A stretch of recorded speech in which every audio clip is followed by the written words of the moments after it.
हल्दी घाटी का युद्ध नाम तो सबने सुना ही है।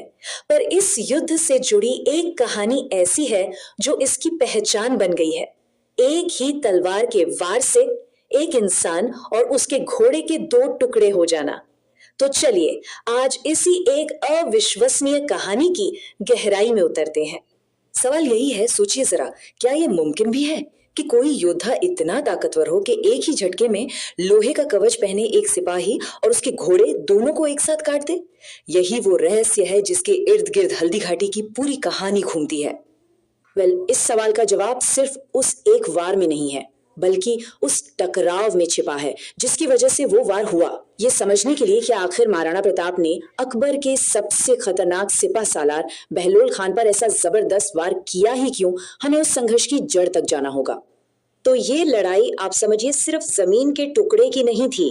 यहाँ दो बिल्कुल अलग सोच, दो अलग दुनिया आमने सामने थी और इनका टकराना लगभग तय था। देखिए, एक तरफ थे मुगल सम्राट अकबर। उनका एक मकसद था, एक पॉलिसी थी, सुलह कुल, मतलब पूरे हिंदुस्तान को एक झंडे के नीचे लाना, चाहे वो बातचीत से हो या फिर तलवार के जोर पर। और दूसरी तरफ था मेवाड़, जो अपनी हजारों साल पुरानी विरासत, अपनी आजादी और अपनी पहचान को किसी भी कीमत पर छोड़ने को तैयार नहीं था। और महाराणा प्रताप के लिए ये लड़ाई सिर्फ एक राजा की लड़ाई नहीं थी, ये बहुत बहुत पर्सनल थी। उन्होंने बचपन में 1567 में चित्तौड़गढ़ की वो भयानक तबाही अपनी आंखों से देखी थी। और कहते हैं कि उसी दिन उस नौजवान राजकुमार ने एक प्रतिज्ञा ली थी कि जब तक अपनी धरती को वापस आजाद नहीं करा लेते वो हर ऐशो आराम को त्याग देंगे। लेकिन देखिए, जंग हमेशा आखिरी विकल्प होता है और अकबर वो एक बहुत ही चतुर शासक थे। उन्होंने सीधे तलवार उठाने से पहले बातचीत के जरिए प्रताप को अपने साथ मिलाने की 4 बार कोशिश की। 1572 से 1573 के बीच एक के बाद एक अकबर ने अपने सबसे काबिल लोगों को मेवाड़ भेजा। पहले आए जलाल खान कोरची, फिर आमेर के राजा मान सिंह, उनके बाद मान सिंह के पिता भगवंत दास और आखिर में राजा टोडरमल। हर बार पैगाम एक ही था, मुगल सल्तनत की अधीनता स्वीकार कर लो। और यहीं पर मान सिंह के साथ जो हुआ, उसने इस सियासी लड़ाई को एक निजी जंग में बदल दिया। जब मान सिंह ने प्रताप को खाने पर न्योता दिया तो प्रताप ने उनके साथ बैठने से साफ मना कर दिया। उनका संदेश था कि वो ऐसे किसी राजपूत के साथ खाना नहीं खा सकते जिसने अपनी बहन की शादी एक तुर्क से की हो। ये सिर्फ एक इनकार नहीं था, ये एक ऐलान था। और इसके बाद सुलह के सारे दरवाजे बंद हो गए। अब अकबर ने इस अपमान को एक हथियार की तरह इस्तेमाल किया। उन्होंने बहुत ही होशियारी से हल्दी घाटी अभियान की कमान किसी मुगल सेनापति को नहीं, बल्कि खुद राजा मान सिंह को सौंप दी।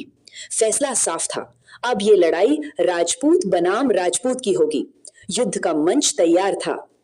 और जब दोनों सेनाएं आमने सामने आईं, तो फर्क जमीन आसमान का था। जरा फर्क देखिए, एक तरफ मान सिंह की फौज जिसमें 80,000 से ज्यादा सिपाही, तोपें और जंगी हाथी थे, और दूसरी तरफ प्रताप, जिनके पास मुश्किल से 20,000 सैनिक थे।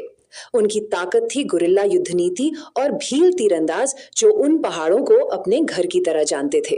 मुगल सेना का सबसे बड़ा योद्धा था बहलोल खान और मेवाड़ की सेना के थे खुद महाराणा प्रताप। अब देखिए, जब फौज में इतना बड़ा फर्क हो तो सिर्फ एक ही चीज काम आती है, एक ब्रिलियंट स्ट्रैटेजी। प्रताप ने फैसला किया कि वो मुगल फौज को खुले मैदान में लड़ने का मौका नहीं देंगे। प्लान था कि दुश्मन को अरावली की तंग हल्दी घाटी में फंसाया जाए, जहां उनकी भारी संख्या और तोपें किसी काम की नहीं रहेंगी। और फिर आया वो दिन, 18 जून 1576। दोनों सेनाओं के बीच जबरदस्त युद्ध छिड़ गया। घंटों की खूनी लड़ाई के बाद आखिरकार वो पल आया जिसे इतिहास में हमेशा के लिए अमर हो जाना था। अब हम अपने उस शुरुआती सवाल के जवाब के बहुत बहुत करीब हैं। घमासान युद्ध के बीच प्रताप किसी तरह अपने घोड़े चेतक पर सवार होकर मान सिंह तक पहुंच गए, लेकिन उनका वार चूक गया। बस इसी मौके का फायदा उठाते हुए मुगल फौज का सबसे खूंखार, सबसे बेरहम योद्धा बहलोल खान आगे बढ़ा। उसे लगा कि बस यही मौका है प्रताप को खत्म करके इस जंग को हमेशा के लिए जीतने का। लेकिन जो अगले ही पल हुआ, उसकी कल्पना शायद किसी ने नहीं की थी। इससे पहले कि बहलोल खान कुछ समझ पाता, प्रताप ने अपनी भारी खांडा तलवार घुमाई।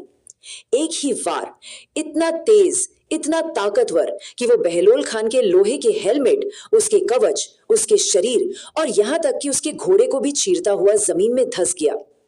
एक पल और एक योद्धा अपने घोड़े समेत 2 टुकड़ों में जमीन पर था। तो सबसे जरूरी बात यह है कि ये सिर्फ एक दुश्मन को मारना नहीं था, नहीं, ये एक पैगाम था। पहला संदेश तो सीधा अकबर के लिए था, तुम्हारी सबसे बड़ी ताकत भी हमारी आजादी की इच्छा के सामने कुछ नहीं है। दूसरा, ये एक साइकोलॉजिकल अटैक था। इस एक नजारे ने मुगल सेना का हौसला पूरी तरह तोड़ दिया। और तीसरा, ये मुगलों के उस गुरूर पर चोट थी कि वो किसी को भी अपनी ताकत से कुचल सकते हैं। तो फिर युद्ध का क्या हुआ? दिलचस्प बात यह है कि इस लड़ाई का कोई साफ नतीजा निकला ही नहीं। दोनों ही पक्षों ने अपनी अपनी जीत का दावा किया, लेकिन कहानी यहां खत्म नहीं हुई। प्रताप जख्मी जरूर हुए, उन्हें मैदान भी छोड़ना पड़ा, लेकिन उन्होंने ना कभी हार मानी, न ही वो पकड़े गए। अकबर का जो मेन ऑब्जेक्टिव था, प्रताप को पकड़ना या मारना, वो तो कभी पूरा ही नहीं हुआ, बल्कि अगले कई सालों तक प्रताप ने गुरिल्ला युद्ध जारी रखा और धीरे धीरे अपने ज्यादातर किले मुगलों से वापस छीन लिए। और यहीं पर ये कहानी हमें एक बहुत बड़े सवाल पर लाकर छोड़ देती है। असली जीत आखिर होती क्या है? क्या वो जो एक जंग के मैदान पर तय हो, या फिर वो जो एक सोच और एक आदर्श के जिंदा रहने से तय हो? हल्दी घाटी की लड़ाई का नतीजा चाहे जो भी रहा हो, लेकिन स्वाभिमान की वो लड़ाई एक ऐसी मिसाल बन गई जो किसी भी फौजी जीत से कहीं ज्यादा बड़ी आपको साबित हुई। वीडियो कैसा लगा हमें कमेंट में जरूर बताएं और ऐसे ही वीडियो देखने के लिए चैनल को लाइक, शेयर और सब्सक्राइब जरूर करें।